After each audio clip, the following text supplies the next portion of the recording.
नमस्कार, मेरा नाम है डॉक्टर पुरु धवन और आज इस वीडियो में हम बात करने वाले हैं कि एक पार्किंसन पेशेंट के लिए कौन सी एक्सरसाइज सबसे ज़्यादा हेल्पफुल होती है। पार्किंसन पेशेंट की बॉडी में बहुत सारे चेंजेस चल रहे होते हैं, उनकी कमांड अपने हाथ से, अपनी आवाज़ से, अपने पैर से जा रही होती हैं, ट्रेमर्स बहुत सारे हो रहे होते हैं। मगर इसके पीछे जो रीज़न होता है वो होता है ब्रेन, कि ब्रेन में जो न्यूरॉन सेल हैं जो हमारे ब्रेन को बनाते हैं, अगर वो डिग्रेड कर रहे हैं उम्र की वजह से या न्यूट्रिशन डेफिशिएंसी की वजह से, तो हम क्या देखते हैं कि जो सेल की जो मरने की रेट है वो बढ़ जाती है और जो पार्किंसन की दिक्कत है वो बढ़ती चली जाती है। तो एक्सरसाइज कुछ ऐसी होनी चाहिए जिससे सबसे ज़्यादा फ़ायदा हमारे ब्रेन को हो। अगर हम सारी एक्सरसाइज को हम देखें तो एक एक्सरसाइज हमें ऐसी दिखती है जो सबसे ज़्यादा हेल्पफुल होती है और उसमें ज़्यादा हमें मेहनत भी नहीं करनी पड़ती। हमारे बूढ़े जॉइंट्स पे, हमारी बूढ़ी मसल्स पे, हमारे बूढ़े हार्ट पे कोई भी इम्पैक्ट नहीं आता और वो है ब्रीथिंग एक्सरसाइजेस। जब हम ब्रीथ लंबा लेते हैं, सांस लंबी लेते हैं, तो क्या करते हैं, हम अपने फेफड़ों को पूरी तरह से हवा से भर लेते हैं। अब हवा के अंदर जो होता है 20% ही ऑक्सीजन होती है, बट जब हम लंबी लंबी सांसें लेते हैं तो ब्लड के अंदर जो ऑक्सीजन की मात्रा है वो बढ़ जाती है। तो कभी आपने ऑक्सीमीटर लगाया हो, चेक किया हो, तो नॉर्मली हमारा हर टाइम ऑक्सीजन सैचुरेशन 96-97% के आसपास रहती है, मगर जैसे ही आप लंबी लंबी सांसें लेना शुरू कर देते हो तो वो 98-99% तक पहुंच जाती है। यानी 3 से 4% का ऑक्सीजन में फ़र्क आता है। अभी 3 से 4% सुनने में तो बहुत छोटा लग रहा है कि सिर्फ 3 से 4% बढ़ रही है, बट इसका इम्पैक्ट लॉन्ग टर्म के अंदर ब्रेन पे बहुत गहरा होता है। आपके ब्रेन को ज़्यादा ऑक्सीजन मिलने का मतलब है कि उसका काम अच्छा करना, क्योंकि ब्रेन जो होता है हमारी ली हुई 70% ऑक्सीजन कंज्यूम कर जाता है। वो खाना भी 70% कंज्यूम करता है, एनर्जी भी कंज्यूम करता है और ऑक्सीजन भी कंज्यूम करता है, क्योंकि ब्रेन ही एक ऐसा ऑर्गन होता है जो पूरी बॉडी को कंट्रोल कर रहा होता है।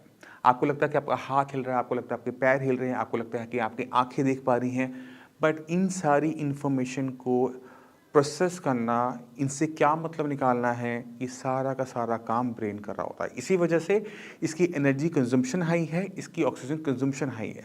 अब आप सोचो कि आपने 3 से 4% ऑक्सीजन ज़्यादा दी है ब्रेन को, तो उसका असर देखने को मिलता है कि हमारा जो ब्रेन है वो पहले से बेटर वर्क कर पा रहा है।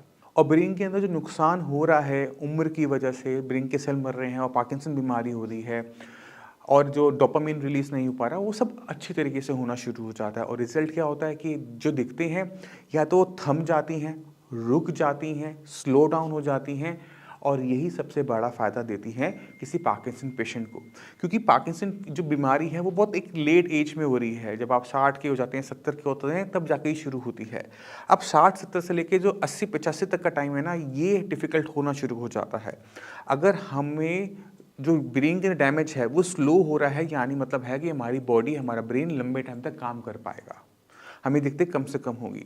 इसी वजह से जो ब्रीथिंग एक्सरसाइज है, अनुलोम विलोम प्राणायाम, बहुत अच्छी है। कपालभाति अगर आप कर सकते हैं तो उसको भी कीजिए, क्योंकि वो भी ब्रीथिंग एक्सरसाइज के अंदर काउंट होती है।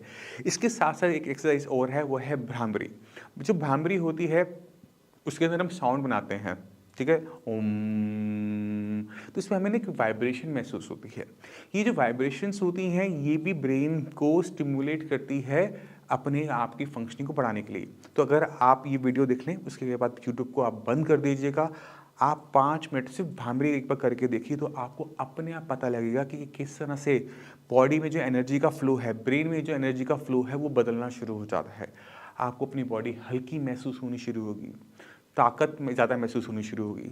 स्टार्टिंग में आपको रिजल्ट्स कम देखने को मिलेंगे, बट जब आप ऐसे रेगुलर बेसिस पे करते हैं तो क्या होगा कि आपको चेंजेस आपकी बॉडी में आ भी जाएंगे, आपको पता भी नहीं लगेगा। कभी हैबिट में कन्वर्ट हो गया, आपको पता भी नहीं लगेगा और जो आपकी बीमारी है वो काफ़ी हद तक रुक जाती है। तो टोटल 4 एक्सरसाइज होगी जो कि पार्किंसन पेशेंट के लिए बहुत ज़्यादा हेल्पफुल होती है, अनुलोम विलोम, प्राणायाम, कपालभाति, और मेरी जो सबसे फेवरेट है वो है भ्रामरी। जब हम भ्रामरी करते हैं तो हम क्या करते हैं, ब्रीथिंग के साथ साथ साउंड भी बनाते हैं और जो साउंड होता है उसका इम्पैक्ट ब्रेन पे बहुत गहरा होता है। वो साउंड से आप एकदम पीसफुल भी हो सकते हैं, साउंड सुनने के बाद आप एग्रेसिव भी हो सकते हैं। तो साउंड का हमारे ब्रेन पे बहुत गहरा इम्पैक्ट होता है। तो अगर एक फ्रिक्वेंसी है जो मैंने सुनी थी, देखी थी, वो है 432 मेगाहर्ट्ज़। तो अगर आप यूट्यूब पे सर्च करते हैं 432 मेडिटेशन म्यूज़िक, तो आपको बहुत सारा कंटेंट मिल जाता है। अगर आप अपने दिन के सिर्फ 15 मिनट इस म्यूज़िक को भी सुनते हैं, भ्रामरी करते हुए, ओम का उच्चारण करते हुए, तो इस म्यूज़िक का हो सकता है कि आपको इम्पैक्ट भी लॉन्ग टर्म में देखने को मिले। तो इन एक्सरसाइज को करने से हमें बेनिफिट मिलता है ऑक्सीजन ज़्यादा कैरी करने में और ब्रेन को स्टिमुलेट करने में कि वो अब ब्रेन के अंदर थोड़ी सी ताकत लेकर आए, एनर्जी लेकर आए, एनर्जी का फ्लो बेटर करे, जिससे हमारे ब्रेन की जो सेल्स है वो धीरे मरे या मरना बंद कर दें। और दोनों ही कंडीशन एक पार्किंसन पेशेंट के लिए कामयाब है, अच्छी है। तो इसी के साथ मैं उम्मीद करता हूँ कि आप समझ गए होंगे। फिर भी आपके माइंड में कोई भी डाउट है, कुछ भी पूछना चाहते हैं तो डॉक्टर्स अवेलेबल हैं, उनसे आप बात कर सकते हैं, आप मुझसे भी आकर मिल सकते हैं। अब इसी के साथ आप सभी से मैं चलने की आज्ञा चाहूँगा। मिलते हैं अगली वीडियो में, तब तक के लिए नमस्कार।